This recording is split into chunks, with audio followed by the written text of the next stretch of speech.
Alors, bonjour mes chers amis et bienvenue dans cette nouvelle vidéo.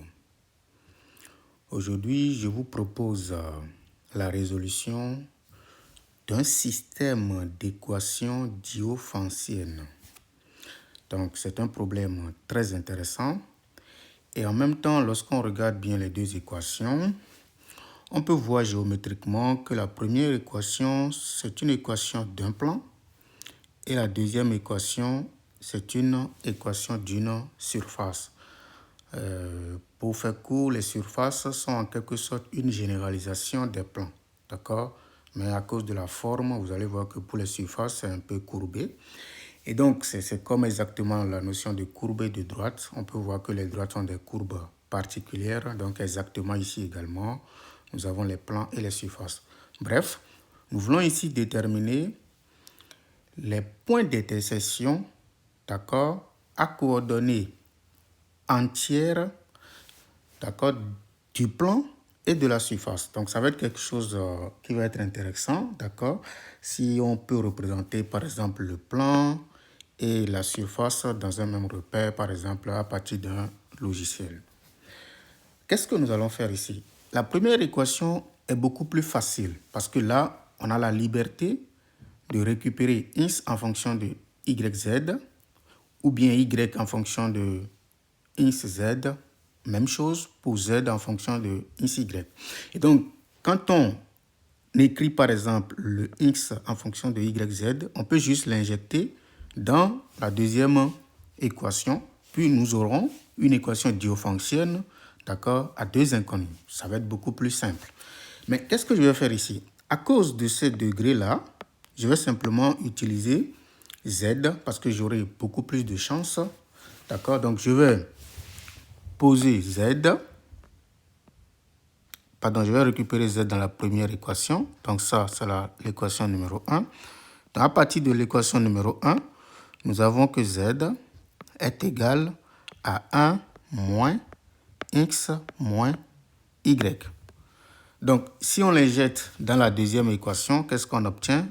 On obtient x au cube plus y au cube plus 1 moins x moins y, le tout au carré, égale 1 tout simplement.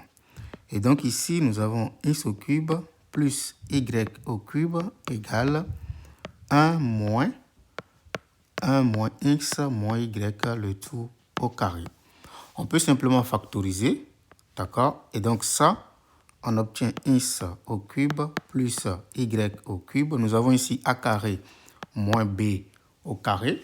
Et donc quand on factorise, on obtient tout simplement 1 moins tout ceci qui nous donne x plus y et 1 plus tout ceci qui nous donne alors 2 moins x moins y tout simplement. À partir de là, qu'est-ce que nous pouvons faire? Nous voyons clairement que dans le premier terme, nous avons le facteur x plus y. Conséquence, nous avons x plus y, facteur de x au carré, ça c'est juste la factorisation, d'accord, moins x, y plus y au carré. Ça c'est exactement la factorisation de cette affaire-là. Ce qui est égal à x plus y, facteur de 2 moins x moins y tout simplement. Et donc, on va dire que nous avons x plus y, d'accord, facteur de, donc ça fait tout ceci moins ça. Donc, nous avons x carré moins xy plus y au carré moins 2 plus x plus y égale à 0. Donc ici, on peut vérifier si nous pouvons simplifier quelque chose. Je ne pense pas, donc tout est bon. On va maintenant dire que, comme nous avons le produit qui vaut 0, ça veut dire que le x plus y vaut 0, ou le x carré moins xy plus y au carré. D'accord, si vous voulez, j'écris plus y plus x plus y moins 2 égale à 0. On va traiter le premier cas, puis après on regarde le second. Premier cas. ins plus y égale à 0. Ça veut dire tout simplement que le y est égal à moins ins. Et donc, on va pouvoir calculer z. N'oublions pas z, c'est 1 moins ins moins y. Et donc, ça fait 1 moins ins moins, entre parenthèses, moins ins tout simplement. Et donc, on obtient 1 moins ins plus ins qui nous donne 1. Conséquence, nous avons les triplés. Donc, x, d'accord, est une variable libre, d'accord. Et donc, le y, c'est égal à quoi? C'est égal à moins ins. Voilà. Et puis le z, c'est égal à 1. Donc, nous avons tous ces triplés-là, d'accord, pour ins élément de z. Donc, tous ces triplés-là sont solutions, d'accord, du problème. Le deuxième cas. Le deuxième cas,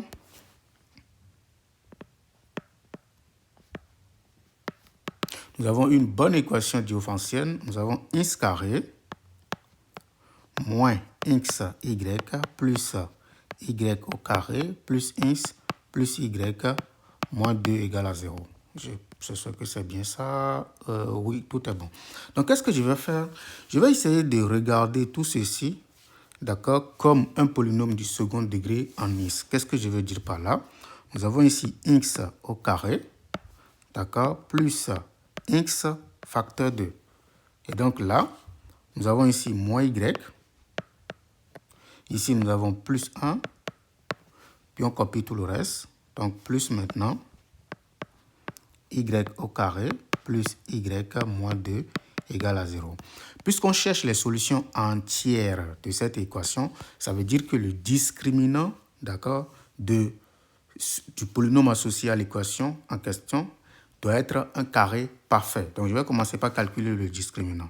Delta, ça fait moins y plus 1 le tout au carré, moins 4 fois a fois c. Donc, ça fait y au carré plus y moins 2. On développe tout ceci, d'accord? Quand on développe, qu'est-ce qu'on trouve? Vous pouvez me faire confiance. Ça fait moins 3 y au carré moins 6y plus 9. Ça, c'est juste un développement. Vous développez tout ceci, d'accord? Puis vous obtenez ça. Ce n'est pas difficile. Donc, nous allons chercher maintenant les y pour que delta soit un carré parfait. Donc, quelle méthode je vais utiliser ici pour déterminer ces y-là? Je vais simplement effectuer la forme canonique, d'accord? Ce qu'on appelle également la complétion du carré.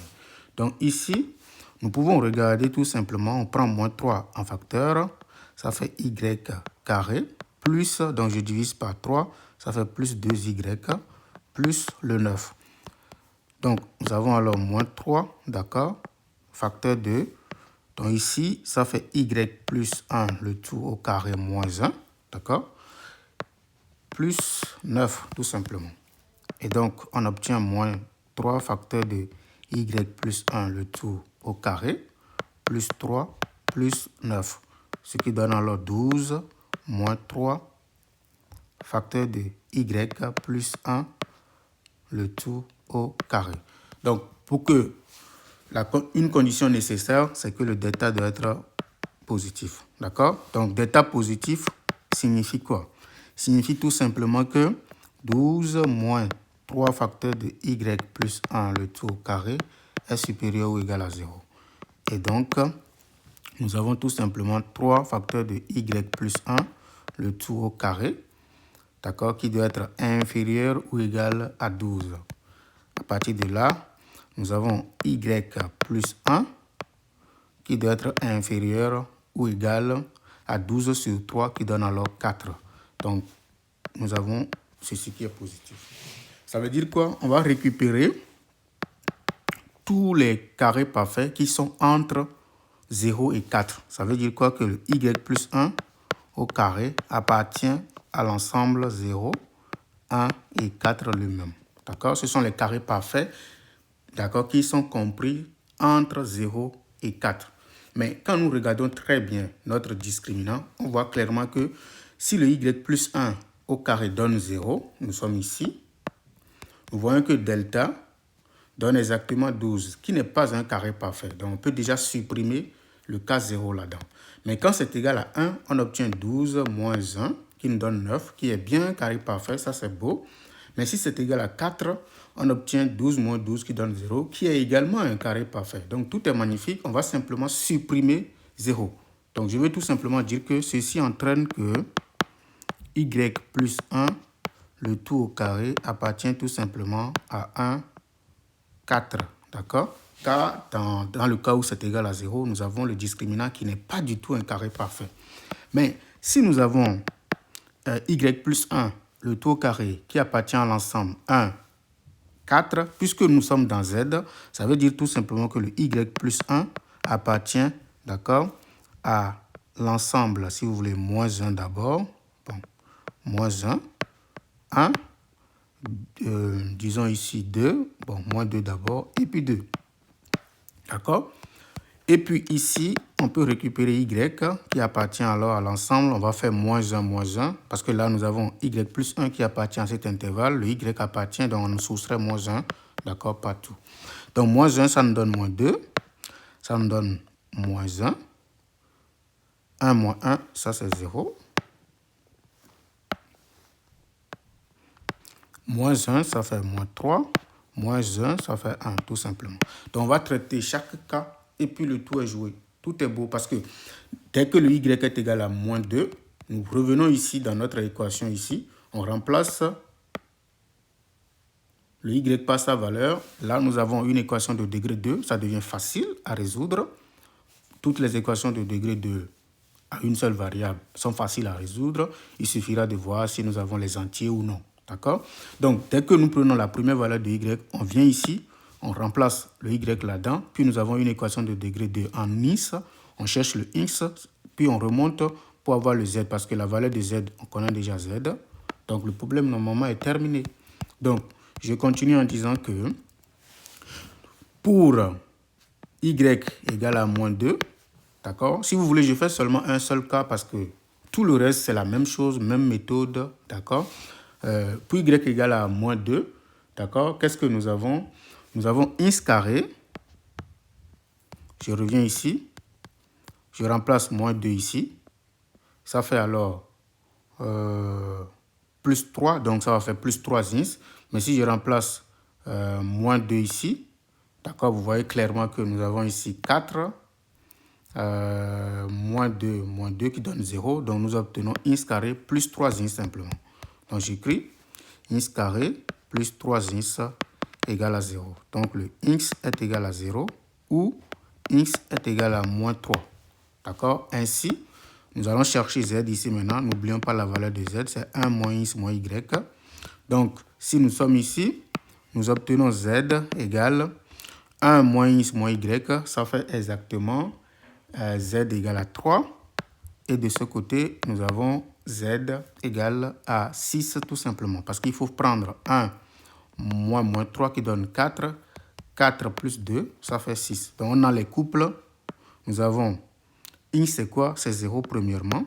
Le y est connu, c'est moins 2. Et le z, c'est 3. Ou bien, nous avons le couple. X maintenant, c'est moins 3. Le z est connu, c'est égal à moins 2. Et enfin, le z, c'est 6. C'est tout. Donc, nous avons ces deux couples-là. Donc, on répète la même chose pour ça. Ce qui est sûr, c'est toujours, on obtiendra toujours une équation de degré 2 en x qu'on sait résoudre. Donc, ici, moi, je vous donne les autres solutions. D'accord? Donc, dans le premier, ça, c'est pour le premier cas. Dans le deuxième cas, nous allons obtenir, pour y égale à 0, nous allons obtenir x, d'accord, égale disons, moins 2, 1. Donc, on obtient les triplés. Moins 2, 0, 3 et 1, 0, 0. Dans le troisième cas, c'est-à-dire si y est égal à moins 3, si y est égal à moins 3, on obtient un seul triplé. Ça va être moins 2, moins 3 et puis 6. Simplement parce que l'équation en x est une équation qui est sous cette forme-là. Ce n'est pas difficile à faire. D'accord? Il y a une seule solution, x égale à moins 2. Et dans le dernier cas, c'est-à-dire le cas où y est égal à 1, nous avons les triplés. Moins 2, moins 3, 6. Et enfin, Non, ça c'est pour, excusez-moi beaucoup, ça c'est pour l'avant. Le dernier cas, c'est le cas où le y est égal à 1, d'accord? Pour y est égal à 1. Nous avons encore une fois cette équation-là, on tombe sur cette équation. Et donc nous avons x égale à 0 qui nous donne le triplet 0, 1, 0. Par conséquent, nous avons tous ces triplets-là, d'accord, dans l'ensemble solution. Nous avons la famille de solutions, c'est-à-dire x moins x1, d'accord, avec x éléments de z, avec les 6 autres triplés, d'accord. Il s'agit de 0, moins 2, 3, moins 3, moins 2, 6, moins 2, 0, 3, 1, 0, 0, moins 2, moins 3, 6, et enfin 0, 1 et puis 0. Voilà, ce sont les solutions de notre système, d'accord, d'équation diophantienne. Merci beaucoup d'avoir regardé cette vidéo.